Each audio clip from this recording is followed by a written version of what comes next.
آل سيدنا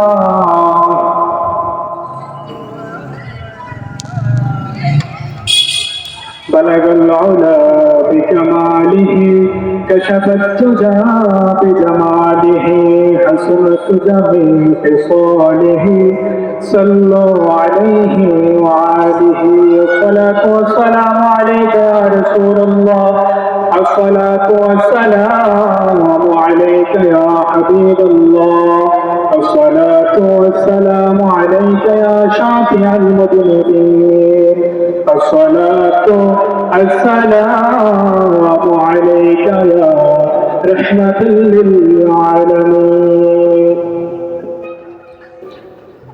আজ পাহাড়ে কান্দি পূর্বপাড়া সকল কবরবাসীদের রূহের মাগফিরাত কামনায় এক ওয়াজ দোয়া মাহফিলের আয়োজন করা হয়েছে।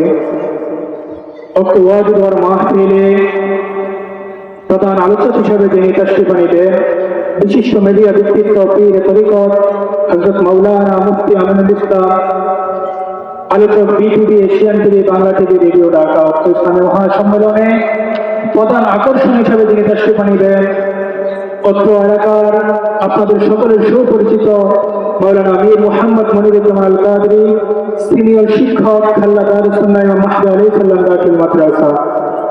উক্ত ইসলামী সুন্নি মহাসম্মেলনে বিশেষ বক্তা হিসেবে যিনি তাশরীফ আনিবেন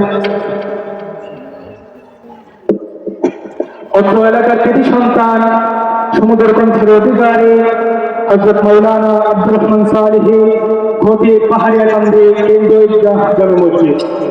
সম্মানিত এলাকাবাসী, আমি আপনাদেরকে অনুরোধ করব, এখনো যারা রাস্তাঘাটে দোকানপাটে ঘোরাফেরা করতেছেন সকলে মাহফিলের প্যান্ডেলের ভিতরে চলে আসুন। আজকের মাহফিল জান্নাতের বাগান, এই বেহেশতের বাগান খালি পড়ে রয়েছে।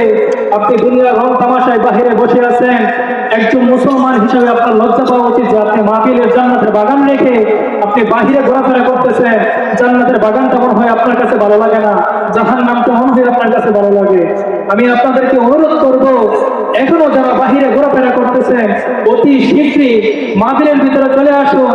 যদি আপনি আল্লাহ পাক রব্বুল আলামিনের জান্নাতকে ভালোবাসেন, যদি আপনি দ্বীন ইসলামকে ভালোবাসেন, রাসূল আকরাম সাল্লাল্লাহু আলাইহি ওয়াসাল্লামের যেই পথ আমাদেরকে দেখিয়ে দিয়ে গেছেন, কোরআন এবং সুন্নাহকে যদি আপনি আঁকড়ে ধরে থাকতে পারেন, যদি ভালোবাসেন, তাহলে চলে আসুন, কোরআন সুন্নাহর বাণী শুনে যান, নিজের কলবটাকে ঠান্ডা করুন, মুর্দা কলবটাকে চিন্তা করতে মাহফিলের ভিতরে এসে বসে যান এবং কিছু কথা শুনুন, বুঝুন, আমল করুন।